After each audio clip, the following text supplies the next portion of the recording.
Ek sê nie stem vir die stem vir wie jy wil, is jou reg. Maar ten minste moet ons bereid is om verantwoordbaar gehou te word en jou verantwoordelikheid vat. Because dit kan nie wees dat jy stem vir my vandag, môre wil jy my uitbrand. Hoe werk dit? Dit werk presies so nie. Nou al wat ek sê, ek hoor wat jy sê, maar ek dink die gemeenskap, sonder om te brand of iets te doen, die gemeenskap moet sy lewe begin. Ons word nie ernstig gevat nie. Ons wil net dat die mense, whether it's a councillor or whoever, laat hulle kom om saam met ons te kom praat. Dat wanneer ons, om die waarheid te sê, wanneer 'n munisipaliteit besluit, daar word shanties opgesit, die infrastruktuur moet daar opgesit word. Daar moet toilets as vir die mense, want die eerste ding wat ek vra, waar die mamas wat die bly, want hoe gaan hulle?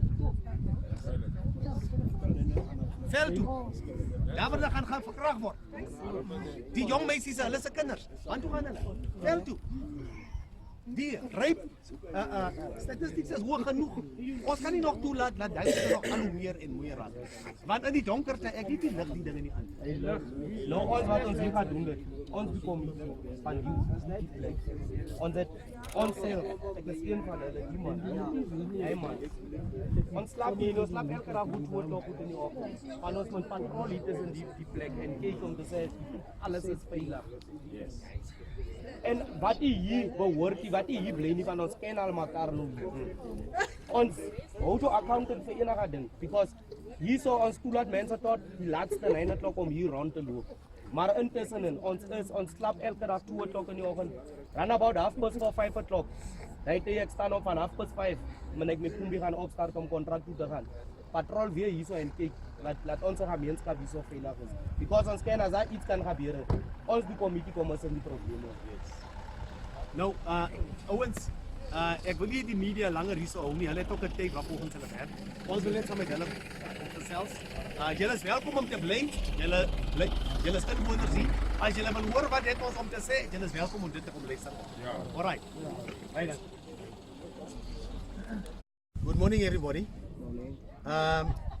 We are seated and standing here today here in Putanang. Today we are here because there is something very important that we would also like to unpack, more specifically to the people who live in this area, but also to those who came here in order to come and take our story. We welcome each and everybody here today. Colleagues, we are standing here because as you can see that the DA caucus, under the leadership of Christopher Phiri, who is a caucus leader, and as well as the chairperson of the caucus, Elise Niman, and Ofense Mokai, who is the whip of the caucus. They have decided that we're going to do a site visit. And our site visit bears testimony to the fact that there was money that was spent in order to set up a new cemetery. As we all know, cemeteries have become a big problem and a serious issue in Kimberley and the surroundings. And as a result of that, I'm really excited that today I can accompany my colleagues and the councillors of the caucus and the people that's standing behind us. They are all DA councillors in the caucus of the DA. And without wasting any more time, I would like to give over to our chairperson, or rather the leader of our caucus, Christopher Phiri. Chris. Thank you very much, leader. Correctly said, leader, we are here for a cemetery oversight. A cemetery oversight that started some 10 years ago. And we are here to come and confirm whether things has gone according to the plan that was there. I'm going to read you out my statement, and members of the media will also get a copy of the statement. The Democratic Alliance is calling for a full-scale audit of the funds allegedly spent on the Putanang Cemetery in Alshiwe, Kimberley. While previous media reports have indicated that 1 million was allocated to the Putanang Cemetery project, the DA is in possession of information that points to as much as 55 million from the municipal infrastructure grant having been allocated to the said project. On top of the astronomical funding, there was also the subsequent appointment of a dubious cemetery manager who was appointed by controversial director of corporate services and former acting municipal manager Ruth Sibulejwe. An oversight inspection to the cemetery today has confirmed that the new burial ground is little more than a bulldozed piece of red sand, despite significant monetary investment into the project. The DA is deeply concerned about the lack of progress of the decade-long and Old Putanang Cemetery. Firstly, you can see here by us, just to emphasize, we've got a full file that we have in our possession in terms of our investigation concerning the whole cemetery issue. We are also made to believe that this land is actually underwater and can never survive actually a cemetery. 7 holes were digged here and water was found. That raises questions to the initial investigation or the initial tests that were supposed to be run in order to put in such huge amount of investment. So firstly, we are concerned because millions of rands are believed to have been pumped into this project, yet this money is not reflected in what we see at the cemetery. In fact, the graveless graveyard is not even fenced in. We understand that it was fenced initially, but now the fencing is gone.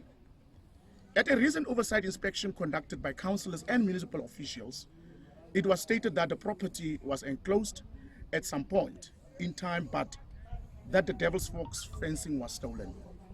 Obviously, if you leave a project unattended for more than 10 years, you are opening it up for vandalism. And that is exactly what we have seen here. The DA does not accept this excuse. The well-financed cemetery is 10 years in the making. Surely with 55 million and plenty of time, security measures could have been implemented.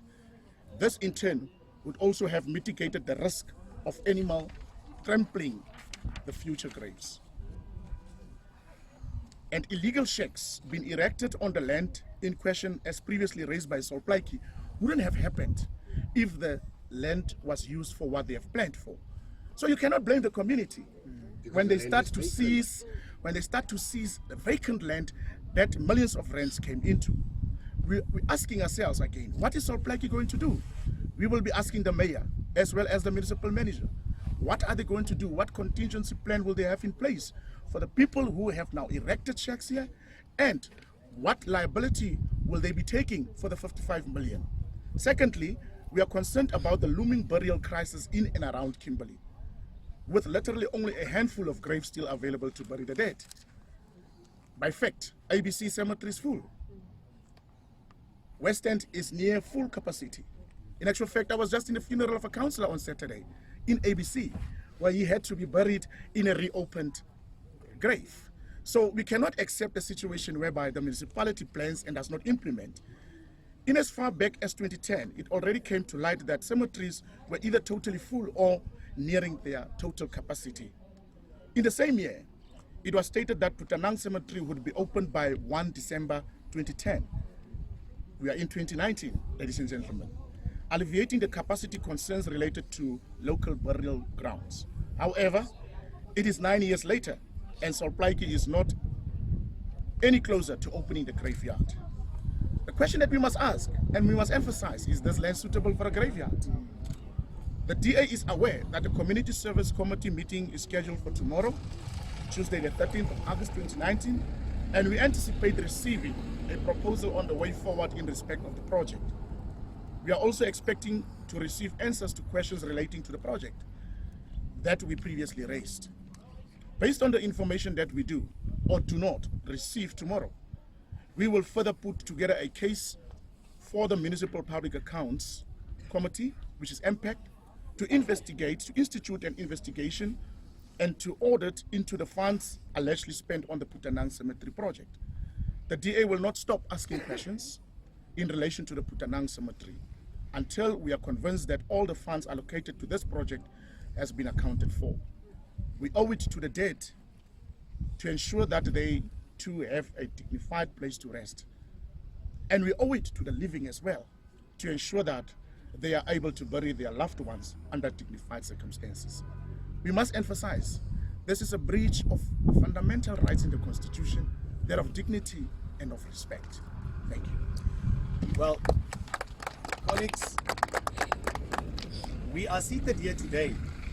We could have had this press conference in a boardroom, but we have decided let's come here to the people. As you can see on my left-hand side, these people are people who live here. Because, I mean, if this project was completed, as the chairperson have rightfully pointed out, 10 years ago, it would have been no need for these people to come and live here. Because everybody would have been well aware that this is a cemetery. But the question that we need to ask, what happened to the money? That is the question that we need to ask. That is taxpayers' money. Ruth Sebulechwe, sick of the knot. You must come and explain what happened to that money. Colleagues, you can ask the question to say, what will happen after today? What we will be doing as a DA, the leader have already raised that, we will be engaging in portfolio committees on this issue because we don't want to be seen as being disingenuous. We will be asking in the relevant portfolio, we will be asking about this matter again. In fact, we will be writing to the Speaker and the Mayor a formal letter asking them to bring this matter on the table for discussion so that there should be a formal conversation around this issue. We don't want to operate in a vacuum. We don't want to operate with surprises. We want people to be able to see what exactly the DA want to achieve. And if, for whatever reason, because I must also be realistic, I'm well aware of the fact that there are some people, and to be specific, there are some of ANC councillors that will not be comfortable without raising this matter into council. We will not be silenced by anyone. Because whether we want to know it or not, one day is one day, we all have to die. We must all be buried. The question is, where will the people be buried? It's not everybody that believes in cremation, and those that do, we respect them, because every person has the right to be buried in the way how you like to be buried. My question is, the only survival at the moment is that these cemeteries are operating and relying on reopenings. People being buried on, family members being buried on top of one another. But that process is also becoming now depleted. What we will also be doing, if we do not get the desired answers out of the council and out of the accounting officers, we will be left with no option, but we're going to have to lay criminal charges against those people who have actually found it and seen it fit to have disappeared this money. You see, the problem that we're sitting with is those days that we will be taking the back seat are gone. We will be asking questions to say, this money was money that was allocated on the MIG grant, the MEEC grant. Can this money please come back? Because where we are right now today, I don't see any signs of any cemetery. The only signs that I see is maybe this little office that they had here, the intended office. Now that little office can never cost 55 million rand. We want the law enforcement agencies to help us to get to the bottom of the story. We will not leave this matter unannounced. We will leave no stone unturned until we get to the bottom of the real story. We want to send a very strong message and say, enough of corruption is enough. Colleagues of the media, we are in your hands. We are here to take questions, if there are any, because we would also like, as the caucus of the DA, do a kind of a sightseeing. We would also like today to go and engage with the community members that you can see are standing here in front of us. Over to you. Question time. Ek wil net bevestig, die 55 miljoen is reeds spandeer. Dit is geld wat gespandeer is. Is nie dat dit budgeted is om gespandeer te word. Ek wil net dit bevestig by jou. Wel, dit is baie onwaarskynlik in enige begroting. Behalwe wanneer 'n mens die nodige voorsorgmaatreëls tref, deur dan ook die ouditeur-generaal nodige kennis gee vooraf dat daardie geld nie gaan gespandeer word in daardie boekjaar nie, as gevolg van redes waaroor 'n spesifieke instansie nie beheer het nie. Ons kan nie op hierdie stadium 10 jaar, plus minus 10 jaar later, wil ons regtig maar van mekaar sê dat ongeveer 10 jaar later dat daardie geld is nog steeds in 'n begroting? Dit kan nie wees nie. Dit is baie onwaarskynlik. Hierdie geld is gespandeer.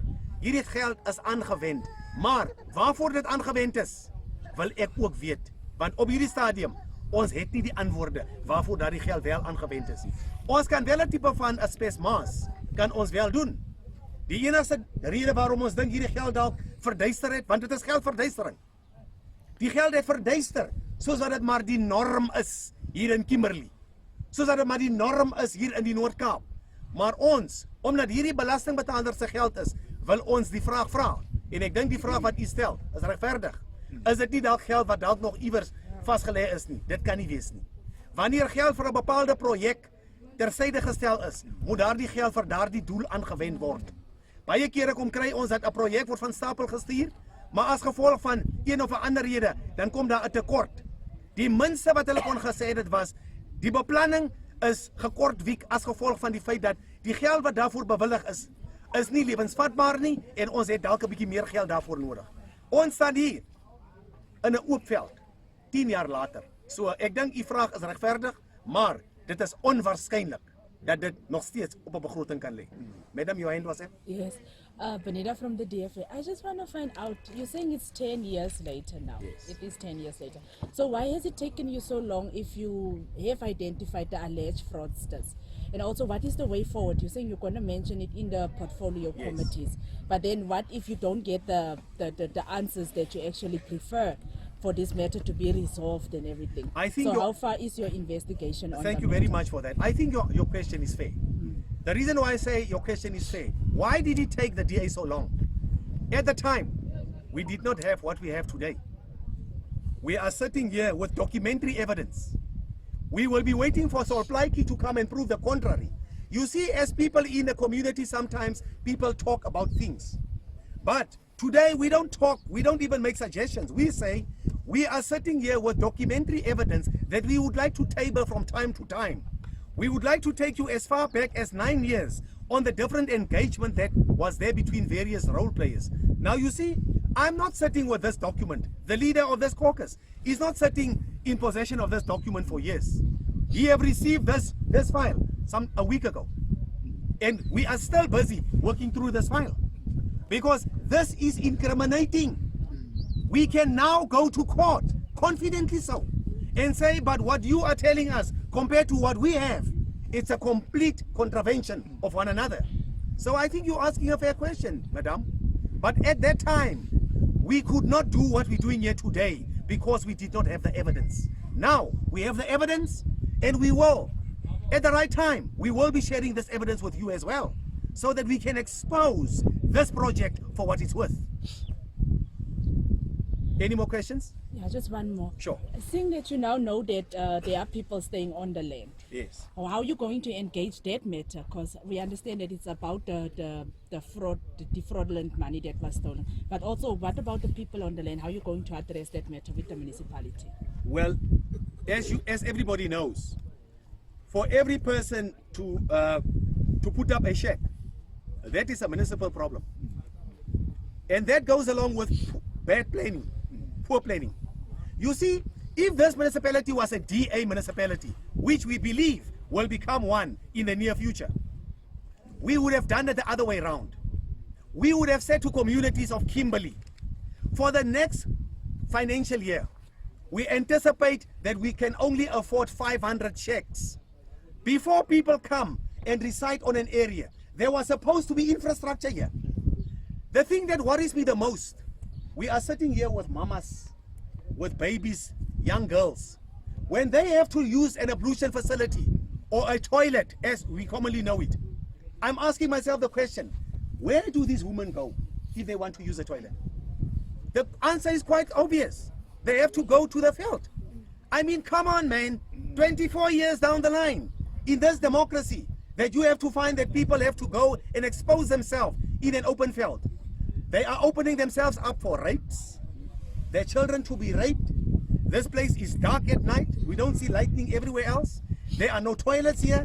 There are no running water. There's no lightning. There is no idea. 9 years down the line, there is nothing tells me that the municipality is planning to put up houses here. There's nothing that informs me that. By the way, we were told that at the time when they were digging grounds here, you could not even go a meter in, and everywhere this place is underwater. Now I want to ask a question. By that time, when the municipality intended to put up a cemetery here, have they done their study? The answer is no. Because if they've done that study would have informed them you cannot actually rezone this area for a cemetery. You can't do that. Now, the issue of this community, I don't blame the community to put up shacks here today. I don't blame them. These people are getting old. They want houses. They want places of their own. They have started their own families. You can't blame them for using this place as a residential area. The people that must give us that answer is the municipal manager, acting of the North, Gulam of the North. He must get out of the graves and come and tell us and give answers, because this happened during his tenure as a MM. The mayors, even if you have to go back and dig those out of the grave that are in the grave and come and explain to us what happened to this project. Because Kasjuan, Rari, Lebogola, La Moja, Lebogola, c'est police, La Molao, Lebogola Molao, Lili Tele, Dilotse Hadi Helitse. Dit kan maar 100 jaar is ook. Al het ons 100 jaar terug eers hierdie ding vir die eerste keer kom opgebring. Is 100 jaar van korrupsie en diefstal. Daarom, ons kan nie hierdie goed net so los, laat dit maar goedsmoeds, Gods water oor Gods akkers loop nie. You know what? I would have been very comfortable if Sol Plaatje said to us that, you know what, on hindsight, we have decided that we are not going to put up a cemetery there, but at least if these people would have lived in houses, then I was happy. I would have been happy. But these people that you see standing here, none of them can tell you when are they going to build houses here. I can't even tell you because I don't know. Because the intention was not to have this place set up as an area. Any more questions? Revival? Are you okay? Find it? DFA? Just one more. So after the portfolio meeting that you're going to be having with the municipality, is there a time frame that you're going to be giving them to revert back to you on answers before you lay, or are you straight gonna go lay criminal charges? Remember, we want to give them also a fair chance. Life is about gives and takes. We want to give them a fair chance, especially on the basis of we've got the evidence.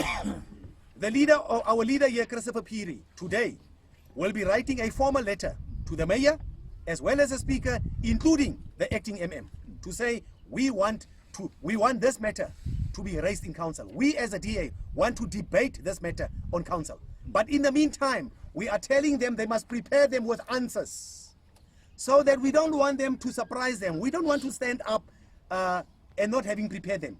We want to show that we are genuine, and we want honest and open responses. That is why we will be informing them that they must put this matter on the agenda for discussion. We will also be writing them a letter to say, in the portfolio committee, where this matter must go to, we will also fully participate in those deliberations and discussions in the portfolio committee.